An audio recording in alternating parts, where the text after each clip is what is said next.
I think this episode is maybe the most important episode of this show. All the kids learn something in this episode that makes them the better crew at the end. And they figured it out without help from SM-33 or Jod. And because they did that, now the ship is theirs. The literal skeleton of the ship belongs to the skeleton crew, and it's perfect.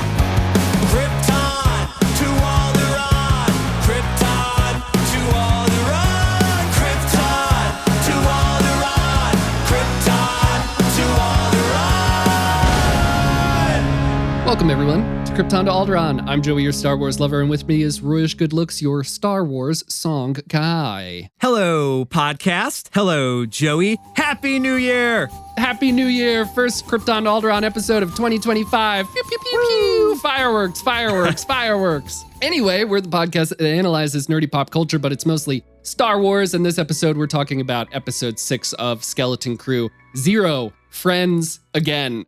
But first, let's start 2025 off right. Hit that subscribe button if you haven't already. Help us get to 1,500 subscribers by the end of Skeleton Crew. What is that? That's a good goal. That's a short, achievable goal, right? Great goal. Or resolution, if you will. Resolve to subscribe to the channel. And do more than that, actually subscribe. That's enough of that. Let's punch it. I love that the kids were yelling as they went to the ship. They're like, we need to get to the ship. Ah! Like unnecessarily battle cry across the junkyard heap. I do love that this series, it's obviously high stakes. These kids are in danger, but they're just kids. So they're treating the danger like kids would. They don't necessarily understand how to take it as like maybe more serious, or they think it's serious, but they're still reacting to it the way kids would react to it. And that's something I really love about this show. Me too. So, Joey, you weren't here last week. There was a lot to talk about, and I had to do it all to myself. Yes. But what of equal time, as per the Pirates code? So, I'll flip the timer, and I would love to hear what you thought about Jod's betrayal with the kids last week. The plasma still runs, sir. First of all, you did a great job. The audience thought so as well. So thank you, Royce, for taking the helm. Thank you, everyone, for commenting. We got a lot of great comments on last week's episode. Yeah, I was very, very surprised at Jod's betrayal. It really was heartbreaking to see. And you could see like the cracks in the armor form throughout the episode, with Fern having to keep calling him back in. Remember your promise. Remember your promise. It happens like 2 or 3 times until he finally flips. And I just did not think that that was the way it was going to go. He seemed to care about the kids more than just as a facade throughout the episodes, right? On the one where they're at Akron, he gives them a hug at the end when he saves them and stuff. It all seemed very sweet. So it made his betrayal hit even harder. In the beginning of the series, I thought that that's the way it was going to go. And they led me away from thinking that throughout the subsequent episodes. And then it happened. And it was really heartbreaking. And it happened in a very brutal way.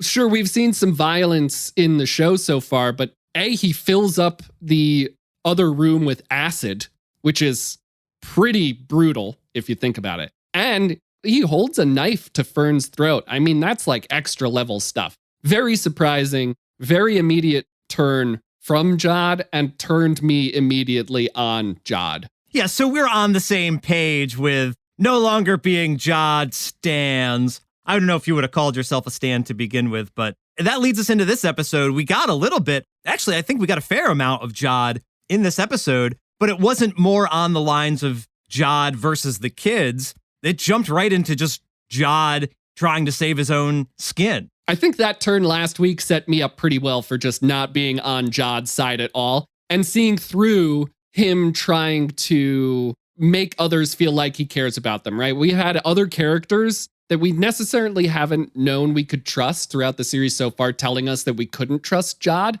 but he's given us no indication that that was true until now. And so the minute he pops his head out of that like manhole and does his crazy like maniacal laugh, I was like, all right, this dude's straight up evil. And then from that point on, he's just trying to save his own skin, right? There's loot down there that's more than you could ever hope for, right? He kind of sacrifices SM-33. I thought more was going to come out of that lightsaber, but it immediately gets taken away. Yeah. So maybe Wim will get that back. But yeah, I'm just so off Jod at this point. And now it's set up for him to ruin everything. He will expose At-Aten. He's going to lead the pirates there, all for the treasure, and ruin like centuries of hiding this planet for a reason that he just doesn't care about. Like, there are great works. There's maybe a greater reason that this planet is being hidden and quote unquote shouldn't fall into the wrong hands.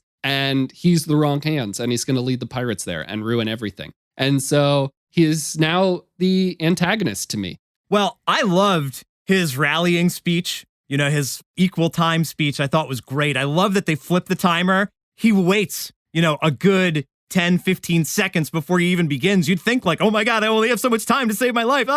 You're going to spew everything that you can, like you're on a podcast trying to get your tangents across or something. But he waits and he dramatizes it. And you mentioned how all these other shady people are warning us about Jod, but still all those characters believe in Jod during his speech. You know, they're still coming back on his side. Like, he can always fool you. And even though they're saying like, oh, the words of a dead man, whatever it is on trial, he's just so convincing. And I still love that about his character. But you're right. He's bringing the pirates to At-Aten. And, you know, they're fighting with the X-Wings. We know that they're combative. Like, they're pirates. They're not on some kind of goodwill mission. They're out to plunder, right? I wonder when they land on Akron and Jod is like, oh, it's kind of ashy, kind of like my home world. And he's like, obviously, this is, you know, kind of a crap hole. But maybe when they land on At-Aten, he's got some kind of revelation, you know? Like, how is he going to be redeemed? Is he going to be redeemed? I'm very curious about that. Maybe he sees At-Aten as the treasure that it is, not the treasure that he's going to plunder, but that it's like a peaceful, beautiful world that the kids are from. You know, the kids that he was the reluctant father of for a period of time before he betrayed them. But yeah, no longer really on his side. There doesn't seem to be a lot of light there. He didn't mention the kids at all as he's escaping. He's not even wondering about them. And it's also interesting the kids are not really wondering about Jod either because, you know, they've also got the coordinates with KB. So they're like, we just have to go home. They're not like, let's go rescue Jod. Yeah, no. I mean, he tried to kill Fern. The most telling thing there is that Wim is like, do you think SM-33 is okay? Like, Yeah. they know that it's not SM-33's fault. Whether or not he has a redemption, I have like wild speculation about how I think the rest of it's going to go with Jod and meeting the supervisor. But I think something will happen between Fern and Jod in order to get SM-33 back on the kids' side. Whether that is convincing SM-33 that Jod actually didn't win the fight because he cheated or something. I think the kids are going to get SM-33 back on their side in some way. As much as I don't like Jod, I did really like that speech. I thought that speech was great. The I'm hungry. I've been hungry as long as I can remember. Aren't you all hungry? In that moment, he's also trying to convince the other pirates that he cares about them, that he knows them, that he knows more about them and cares more about them than Brutus, Captain Brutus, does. We all know you want to buy that farm. What if you could buy a whole ocean? Look, I failed you. What if I could make it up to you? Right? He's trying to convince them that he cares about them, but only to save his own skin. We know that now. We know that he doesn't care. He just wants the treasure. It's in complete juxtaposition to what the kids go through in this episode, which is why I think this episode is maybe the most important episode of this show. We got to see the kids care about each other genuinely and form a team. And it went so far as to, at the end, they have their own ship. It's like a nice little bow on it. It's like, you no longer have to rely on SM-33. You no longer have to rely on Jod. You are a crew and you care about each other. And that's clear. And you're not just saying it to get to the end game. You all want to get home. And now you have your own ship. That was so perfect. We got to see like Jod trying to get his old crew back, but the kids forming their own crew. Yeah, there were some kind of like almost meta moments within the show itself. The kids split off from Jod, but then the kids split off from each other as well because they couldn't get along. And the pirates don't get along with Jod because he's always double crossing them or he's always leading them not to some kind of success. But Jod is trying to rally them all together, and it sort of works, but not really. Brutus is still like, oh, we'll see if there's treasure, and if not, we're still going to throw you out of the airlock. And that juxtaposition with the kids is perfect. And I love the way that you put it, that the skeleton crew of kids just becomes a regular crew in this episode. With them splitting off, they brought back a couple great themes of like Neil saying, don't fight. I don't want everyone to fight. But they couldn't agree on what to do. And again, the juxtaposition, Jod's getting everyone to agree, like, let's go after the treasure together. Yeah, plunder, right? We'll sing the song. Fern has kind of been the leader, and she's trying to lead, but they can't get on the same page, so they end up splitting off. Neil pretends. At first, he's like, no, we should stick together. But as soon as they do split off, Neil's like, no, you know what it is? It'll be better if we do go off in pairs. And so it's got these kind of like, these little meta moments of like, they're rationalizing how they're treating their relationships within the crew in the episode. And, Fern and KB have always been together. Wim and Neil have always been together. And now they're flip-flopping, which is great. That's a great idea in the writer's room of like, what happens when we swap these characters that aren't normally with each other? There's a lot of great moments with Wim and KB and with Fern and Neil. This is the thing that the show continues to do well. Like, they're highlighting all of the kids' strengths and also their weaknesses. In this episode, they kind of like recognize each other's weaknesses. And then at the very end, like you're saying, they come together as a team, and I'm jumping in the turret and you're taking the helm and I'll jumpstart the engine. And Fern actually is leading at the end. It's really satisfying. And yeah, it's a great juxtaposition with Jod because he doesn't have, like, you always love the found family storytelling in Star Wars.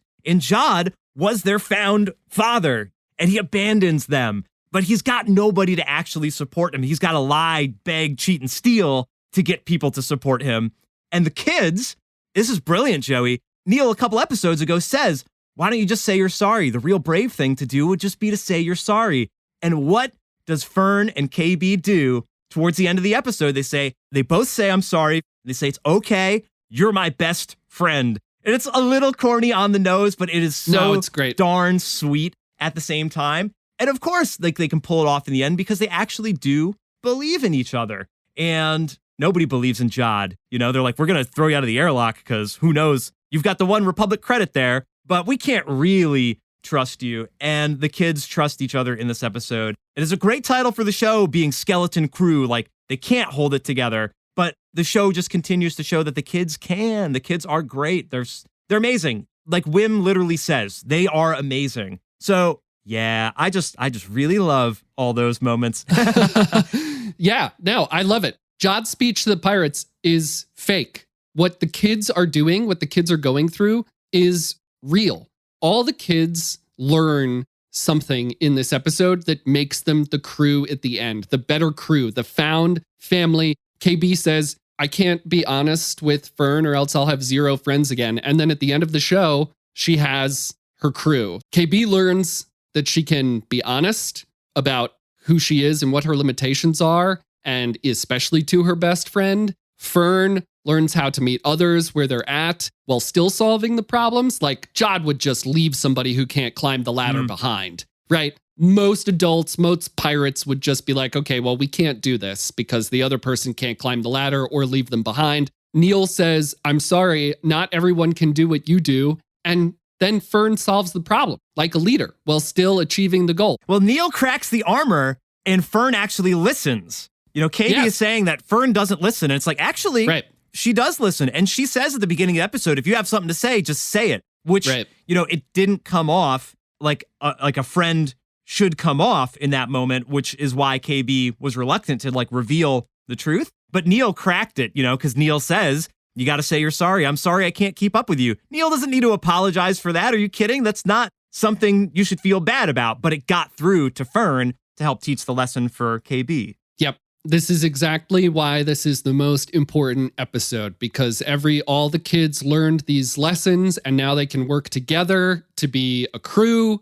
Wim learns how to help people without ego and to believe in something other than himself. It wasn't all about adventure. He didn't have time to think twice about what was going on while he was trying to make the microfuse for KB. He was just doing what she told him as her body is shutting down. He didn't know. Afterwards, KB is like, He probably thought it would be more exciting to save someone's life. And he's kind of like, I saved your life. Like, that's the vibe that I got from that scene. He's a hero that doesn't know he's a hero. What a hero. Right. Exactly. And she calls him Jedi, and he has a nice little moment. That's his kiss from the warrior princess. I love that they are giving every single kid the same amount of flowers. You know, everybody has their struggle, and everybody pulls somebody else up who needs a hand, you know, in a moment of despair. Neil gets the kiss on @Akron, and Wim gets the thanks, Jedi. This is why they're better than the pirates. This is why they're going to win. This is why this episode needed to happen this way, to prove that the kids are better, are more important, are more competent and capable. And it's because they work together. It's because they're a family. It's because they're friends. So everyone learned something in this episode besides Neil, who didn't have to learn anything because he's been perfect the entire time. But they figured it out. They figured it all out without help for the first time, without help from SM-33 or Jod. Great point. Because they did that, now the ship is theirs. The literal skeleton of the ship belongs to the skeleton crew, and it's perfect. I love that. I just loved seeing the kids come together. It was so much fun. It is the one episode that felt short to me. I didn't want it to end, but it did feel so perfect leading into, with 2 episodes left, leading into what is coming next. Now the kids can go to Aten and be the competent crew that can defend it or can help defend it against the pirates coming. And I think that that's exactly the episode that I needed right now to go into the final 2. Here's what I need, dude. I need the Onyx Cinder flying with 2 X-Wings, you know, right off the starboard and the port, you know, and I need them in formation, lock S-foils in attack position. Wim is up there. That would be great if he repeats some dialogue from the X-Wings, you know, accelerate to attack speed. Something to call back there would be amazing. Because you're right, Neil's ready to fly the ship. KB's ready to start the engine. Fern's ready to yell orders and I guess, you know, press the emergency escape hatch buttons or whatever. That'll be a lot of fun if they're like battling the pirates in the next episode because they're ready. You know, they've evolved to that next level. I also love that you brought up the runtime because this was 34 minutes. Again, no one cares about my charts, but there's only been 5 episodes, including this one, under 35 minutes out of 71 Star Wars live action shows. So this is one of the shortest episodes ever.